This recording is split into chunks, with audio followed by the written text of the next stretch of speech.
ya. Dan saya nggak tahu kemudian nanti yang disampaikan Kang Hasmir tadi, apakah kemudian tiba-tiba wacana 3 periode ini tiba-tiba juga diam-diam diselipkan, tiba-tiba langsung diketok aja. Nah, kita hanya bisa mengingatkan dan mengingatkan. Itu juga terkait bukan hanya di DPR tapi MPR RI. Kami punya seorang wakil ketua MPR RI, yaitu Pak Sarif Hasan misalnya, dan juga fraksi MPR RI dari Partai Demokrat. Ketuanya itu Benika Harman, kalau tahu ya. Itu ketua fraksi Partai Demokrat di MPR RI. Jadi kami hanya bisa mengingatkan, memantau, dan mengawasi jangan sampai tiba-tiba colongan gitu loh. Tiba-tiba kayak begitu-begitu lagi ketok palu aja. Nah kalau 3 periode ini secara fundamental kita ahistoris. Kalau kita lupa ingatan, boleh saja. Tapi kita rasanya masih sehat ini kan. Gak lupa ingatan bahwa dulu Indonesia mengoreksi dirinya sendiri.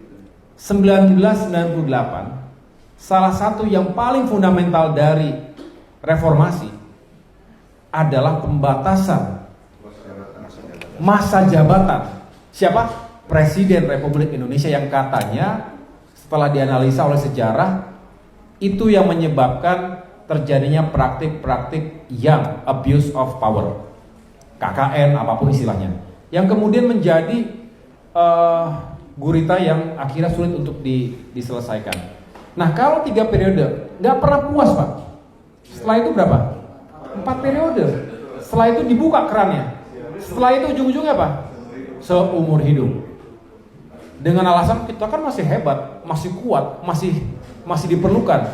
Nah kalau seperti itu Pak, rasa-rasanya darah, keringat, air matanya para reformis, para pejuang-pejuang reformasi itu seperti tidak ada harganya. Karena kita kembali kepada masa-masa kelam sebelum terjadinya reformasi. Dan ini akan menjadi presiden buruk di dunia internasional.